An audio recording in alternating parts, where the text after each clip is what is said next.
दोस्तों, UP police भर्ती के सभी अभ्यर्थियों के लिए एक बहुत बड़े अपडेट के साथ एक बहुत ही अच्छा सा न्यूज है कि आप सबकी जो मांग थी, जब से यह यूपी पुलिस भर्ती 2025 जो 32,000 लगभग पदों की भर्ती आई है, जब से इसका नोटिफिकेशन आया था स्टूडेंट्स में एक बात को लेकर बहुत ज़्यादा विरोध गुस्सा था एज लिमिट को लेकर कि उनको एज लिमिट दिया जाए, क्योंकि कोरोना काल में कोई भर्ती वगैरह नहीं हुई, उनका वहाँ 2-3 साल खराब हुआ, उसको लेकर वो कर रहे थे।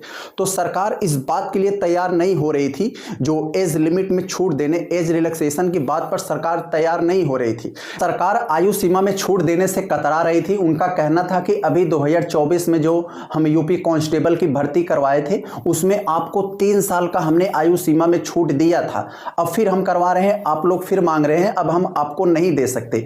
तो हम जैसे लोग, टीचर्स, स्टूडेंट्स, यूट्यूबर्स, मीडिया वालों ने सरकार को इस बात को अच्छे से समझाया कि बाबा जी देखिए कि 2024 में जो आप यूपी कांस्टेबल की भर्ती लेकर आए थे लगभग 60,000 पदों की, उसमें शुद्ध रूप से केवल कांस्टेबल की भर्ती थी, उसमें तो आपने दे दिया।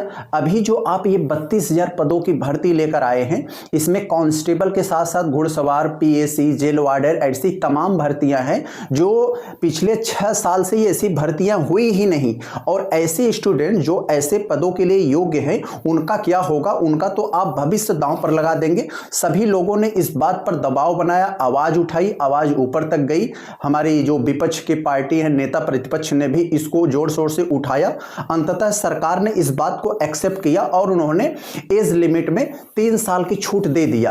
अब कैसे दिया है, ये लागू कैसे होगा, कौन इसके लिए योग्य है, कौन अयोग्य है, इसको अच्छे से समझने लीजिए, आपको बहुत सारा काम देगा फ्यूचर में भी, इसको आपको बहुत बड़ा दूरगामी लाभ होगा। अच्छे से समझिए। देखिए, जब नोटिफिकेशन आया तो उसमें जो सामान्य, आपको कैटेगरी वाइज समझाते हैं तो आपको ज्यादा समझ में आएगा। कैटेगरी वाइज ये है कि उसमें जो सामान्य वर्ग के पुरुष हैं, उसकी एज लिमिट को 18 से 22 साल रखी गई थी। सामान्य वर्ग की जो महिला है, उसकी एज लिमिट को 18 से 25 साल रखी गई थी। जो रिजर्व कैटेगरी है, आप लोग जानते हैं रिजर्व कैटेगरी में SC, ST, OBC आते हैं, उनको सामान्य वर्ग की तुलना में 5 साल उनको एज लिमिट पहले से ही प्राप्त है उनको। जैसे कि उनकी 22 साल है, जो सामान्य वर्ग के पुरुष को एज लिमिट 22 साल है, तो इसमें जो रिजर्व कैटेगरी के पुरुष हैं उनकी 27 साल यानी 5 साल ज्यादा। और जो रिजर्व कैटेगरी की महिलाएं हैं, उनकी एज लिमिट 30 है यानी 18 से 30 साल।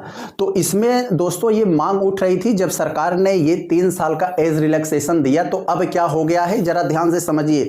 अब जो खास करके दोस्तों इसमें जनरल कैटेगरी के जो बच्चे थे, उनको बहुत बड़ा नुकसान हो रहा है, क्योंकि भाई वो तो 20-21 साल तक गांव घर में ही टहलते रह जाते हैं। अगर एज रिलैक्सेशन न मिलता तो इसमें सबसे बड़ा नुकसान जो सामान्य वर्ग के सवर्ण क्लास के बच्चे हैं, उनको बहुत बड़ा नुकसान होता।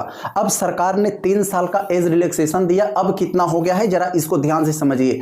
जो सामान्य वर्ग के पुरुष हैं, उनकी एज लिमिट अब 3 साल बढ़ गई है यानी 18 से 25 हो गई है। और जो सामान्य वर्ग की महिलाएं हैं, उनकी एज लिमिट 18 से 28 साल हो गई है। अब दोस्तों हम लोग बात कर लेते हैं रिजर्व कैटेगरी पर। रिजर्व कैटेगरी में जैसे SC, ST, OBC के जो पुरुष हैं, उनकी एज लिमिट 18 से 30 कर दिया गया है, जो पहले 27 था।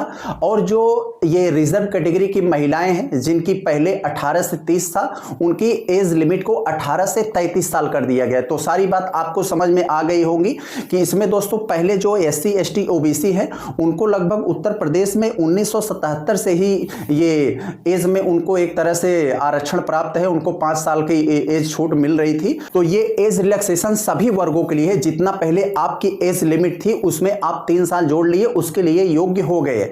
एक बार फिर से आपको याद कराने के जल्दी से बता दें, सामान्य वर्ग के पुरुष 18 से 25, सामान्य वर्ग की महिलाएं 18 से 28, और जो रिजर्व कैटेगरी के जो पुरुष हैं उनकी 18 से 30, और जो रिजर्व कैटेगरी के महिलाएं हैं उनकी 18 से 33 हो गई है। वर्तमान में जो 3 साल की छूट मिलने के बाद यही क्राइटेरिया है। अगर आप इसको फॉलो करते हैं तो आप इसके योग्य हैं।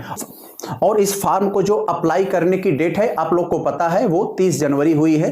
तो आप सब लोग अगर इसके बीच आते हैं, अगर इसके लिए एलिजिबल है, तो आप लोग जरूर ट्राई करें, क्योंकि 2027 में चुनाव है। चुनाव के बाद 2, 2.5, 3 साल तो लगभग ये सारी चीज़ें, लगभग माहौल ठंडा रहेगा, उसमें कुछ होगा नहीं। अगर इसी में आप प्रयास करिए, हो जाएगा, तो आने वाले समय में आपको इसका भरपूर लाभ मिलेगा।